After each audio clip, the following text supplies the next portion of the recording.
Selamat datang di channel Puskesmas Paripurna. Kali ini kita akan membahas tentang hubungan antara instrumen klinik dan instrumen akreditasi puskesmas. Untuk standar seperti di bawah ini. 1. Standar 1 Pengorganisasian Klinik, TKK 1. A. Maksud dan tujuan. Klinik menetapkan visi, misi dan tujuan sebagai landasan operasional. Penetapan visi, misi dan tujuan tersebut dapat dilakukan oleh pemilik atau pihak yang memiliki wewenang sesuai dengan peraturan perundangan. Klinik dalam menjalankan tugas, tanggung jawab dan wewenang menyusun struktur organisasi yang menggambarkan mekanisme alur tugas dan wewenang. Struktur organisasi klinik paling sedikit terdiri dari pemilik, penanggung jawab dan petugas. Struktur organisasi dilengkapi dengan uraian tugas dan kewenangan. Elemen penilaian. Kelengkapan bukti. 1. Tersedia visi, misi dan tujuan klinik yang ditetapkan pihak yang berwenang. Terdapat penetapan visi, misi dan tujuan oleh pemilik, pimpinan ataupun pejabat berwenang. 2. Tersedia struktur organisasi klinik yang ditetapkan oleh pejabat berwenang. 1. Terdapat struktur organisasi klinik dalam dokumen pendirian klinik ataupun dokumen lain yang sah. 2. Terdapat bukti penyampaian informasi struktur organisasi klinik. 3. Tersedia uraian tugas, tanggung jawab, wewenang yang ditetapkan. 1. Terdapat dokumen yang sah yang mencantumkan uraian tugas, tanggung jawab dan wewenang.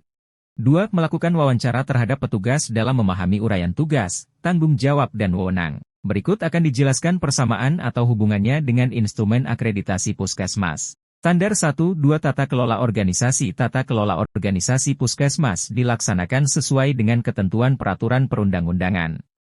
Tata kelola organisasi puskesmas meliputi struktur organisasi, pengendalian dokumen, pengelolaan jaringan pelayanan dan jejaring, serta manajemen data dan informasi.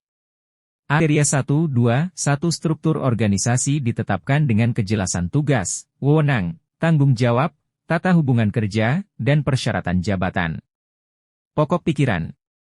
A. Agar dapat menjalankan tugas pokok dan fungsi organisasi, perlu disusun struktur organisasi puskesmas yang ditetapkan sesuai dengan ketentuan perundang-undangan. B. Untuk tiap jabatan yang ada dalam struktur organisasi yang telah ditetapkan perlu ada kejelasan tugas, wewenang, tanggung jawab, dan persyaratan jabatan. C. Perlu dilakukan pengaturan terhadap tata hubungan kerja di dalam struktur organisasi yang ditetapkan. D. Pengisian jabatan dalam struktur organisasi tersebut dilaksanakan berdasarkan persyaratan jabatan oleh Kepala Puskesmas dengan menetapkan penanggung jawab masing-masing upaya. E. Efektivitas struktur dan pengisian jabatan perlu dikaji ulang secara periodik oleh Puskesmas untuk menyempurnakan struktur yang ada dan efektivitas organisasi agar dengan perkembangan dan kebutuhan.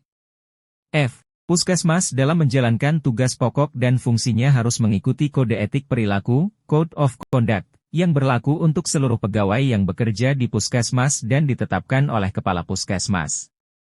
Kode etik perilaku yang ditetapkan mencerminkan visi, misi, tujuan, dan tata nilai puskesmas serta budaya keselamatan. Kode etik perilaku harus disosialisasikan kepada seluruh pegawai puskesmas. Evaluasi terhadap pelaksanaan kode etik perilaku dilakukan sekurang-kurangnya setahun sekali. Evaluasi dapat dilakukan dengan metode penilaian kinerja, termasuk penilaian perilaku pegawai yang didasari perilaku yang sesuai dengan tata nilai maupun perilaku yang sesuai dengan kode etik. Hasil evaluasi tersebut ditindaklanjuti dengan langkah-langkah agar pelaksanaan kode etik perilaku pegawai semakin optimal. G. Sebagai wujud akuntabilitas dalam penyelenggaraan pelayanan di puskesmas, perlu ditetapkan kebijakan dan pendelegasian wewenang dari Kepala Puskesmas kepada penanggung jawab upaya, dari penanggung jawab upaya kepada koordinator pelayanan, dan dari koordinator pelayanan kepada pelaksana kegiatan apabila meninggalkan tugas atau terdapat kekosongan pengisian jabatan yang ditetapkan oleh Kepala Puskesmas sesuai dengan peraturan perundang-undangan. Pendelegasian wewenang yang dimaksud adalah pendelegasian manajerial. Elemen penilaian. RDWA, Kepala Puskesmas menetapkan penanggung jawab dan koordinator pelayanan puskesmas sesuai struktur organisasi yang ditetapkan. 1. SK tentang penetapan penanggung jawab dan koordinator pelayanan. B. Ditetapkan kode etik perilaku yang berlaku untuk seluruh pegawai yang bekerja di puskesmas serta dilakukan evaluasi terhadap pelaksanaannya dan dilakukan tindak lanjutnya. RDW. 1. SK tentang penetapan kode etik perilaku pegawai puskesmas. Catatan, tata nilai dan budaya keselamatan dapat menjadi bagian dari kode etik perilaku. 1. Hasil pelaksanaan kode etik perilaku pegawai. Catatan, terintegrasi dengan penilaian kinerja pegawai.